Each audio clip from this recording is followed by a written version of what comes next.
The card at the bottom of the deck, we have the Knight of Ghosts card. My eye is actually drawn to two different cards here. The one just beneath the Knight of Ghosts is the World card. In the upright, this is about a love message coming in, an offer of love, true love. In reverse, it's kind of player type energy. Could be information coming in, somebody who's not sincere in offering love, some information about love coming in that's not going to make you feel very happy. Ghosts is the suit of water or cups in other decks, so that could possibly be Cancer, Scorpio, or Pisces, or somebody just operating within that energy. But this could also indicate a delay in a true love or romantic situation coming in. But given some of the other cards that I was seeing coming out, I'm thinking that you may be in a situation where you need to be very, very careful. And with that in mind, let me just share with you too, this is a general reading and will not apply for everyone. So, please be careful to take stock in your own personal situation. Maybe you want a personal reading. Maybe you've got friends to talk with. Maybe you have a therapist that you see to help clarify issues and concerns that may come up. The World card's about completion of a cycle and rebirth into a new cycle. And these two coming out together, given some of the other cards that I'm seeing down here, this really did speak loudly to me, and that's why I drew it forth. Instead of just sticking straight up with the Knight of Ghosts. We will get back into this energy in a moment, but I don't want to get ahead of myself either with that. Again, I apologize for the sinus drainage. We have here the Queen of Ghosts, but she's in the reverse. In the upright, she's the loving wife, mother, partner, Cancer, Scorpio, Pisces, probably, possibly, or just somebody who is a lover or a wife. Or possibly, depending on your age and circumstances, could be your mom or somebody like that. But this really feels to me more like a romantic reading for some of you. The Queen of Ghosts in the reverse, she's somebody who's not being true to you. She's not being genuine. And then this is what's the energy that we're operating with. Then we see the Three of Ghosts, which could be celebration, but reversed like that, it tends to be a three-party situation. Third party situation. So for some of you, it may be that your partner is cheating.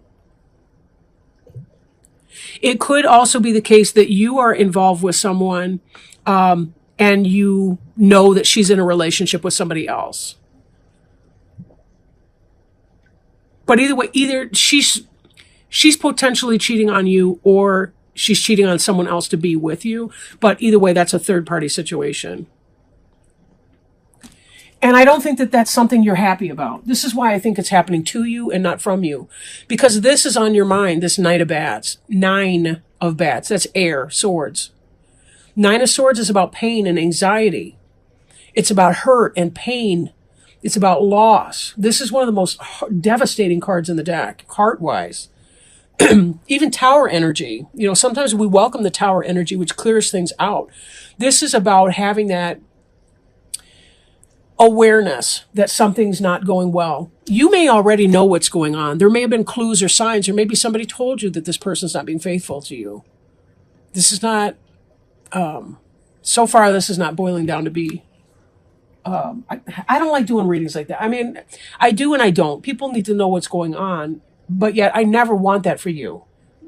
Let me just say it that way. I never want that for you. Temperance. Possible Sagittarius, not necessarily. The Temperance is about peaceful waiting. Maybe you're kind of biding your time because you want to find out what's going on and you're not 100% sure what's been going on. So you've been kind of having a wait and see policy. You're wondering what's brewing up in here. Something's brewing on behind the surface, right? And you're kind of playing a wait and see game to see what's going to find out. But I think on some level, you already know that. And I don't think you're going to put up with it long. And here's why, right? We've got this Magician here. The Magician, that's about creating, manifesting, pulling rabbits out of hats, so to speak. In the reverse, the Magician, though, can be about manipulation, really master manipulation. Magician can be potentially Gemini. And the reason for that is that the Magician card is related to Mercury. And Mercury is one of the planetary rulers of Gemini. We also see Gemini later on in the final outcome card.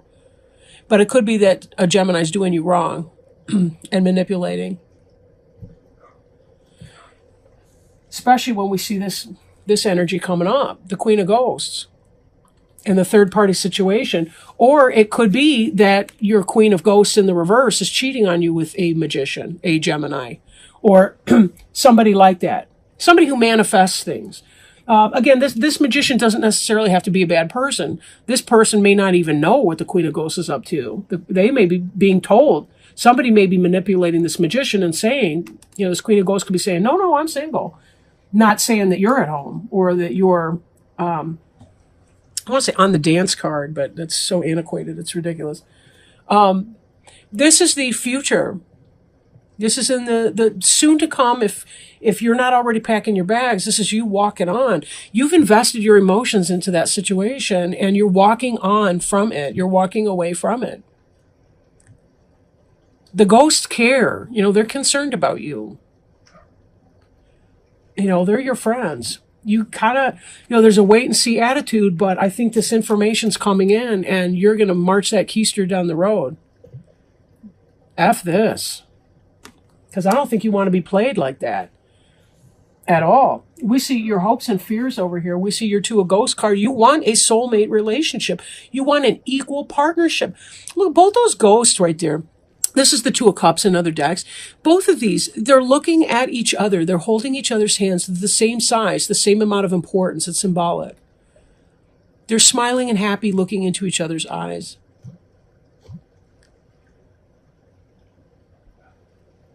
That's what you want. You don't want this third-party bullshit situation here. Because some Queen of Ghosts has to have it all, right? Then again, maybe you weren't that serious about the Queen of Ghosts to begin. But given that this is the card that's crowning you, that makes me think that you're more than a little bit upset, or going to be. But you're kind of waiting for your confirmation to come in. For some of you, this has already happened, this Knight of Bats. You already know it. And for some of you, it's about to happen. So don't be shocked when and if it does. Again, general reading. I may be picking up on some energy for even one person out there who's a Taurus who's going to be watching this video.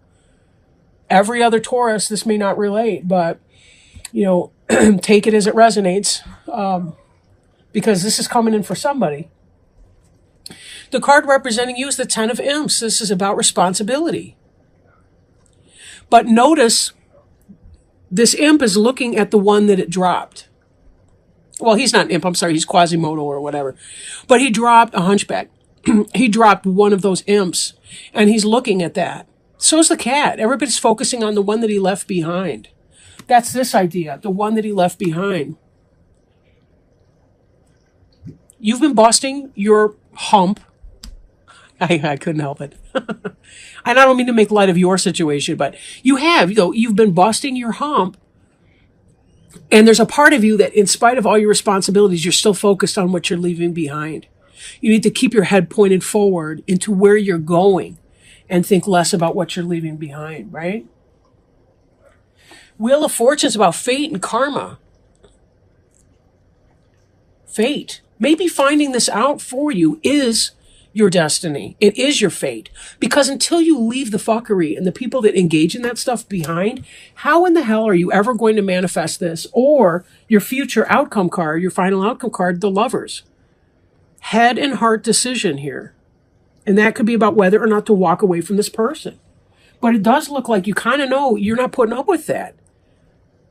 Lover's card could be a possible Gemini, head or heart decision, or it could be that the lover of your life is going to be coming in. I like to think that this Knight of Ghosts will herald somebody new coming in, that this Wheel of Fortune could be You had to let go of this person engaged in the fuckery in order for you to be able to open the window, because I'm basing off the card here, for you to open the window for this new person, the real love of your life, to come marching in. And then you do get what you want. But you got to let go of that third party situation. You got to know that you're worth that.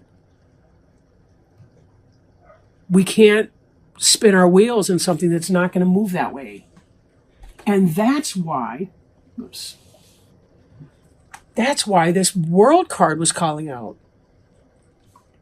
This world card was calling out because this is about completing some kind of a karmic cycle so that you can move on to the future that's going to be awaiting you. And we don't know how long this is going to take to get here, by the way. We don't know that. In fact, beneath you, we see this Temperance card. So again, there's that sense of waiting.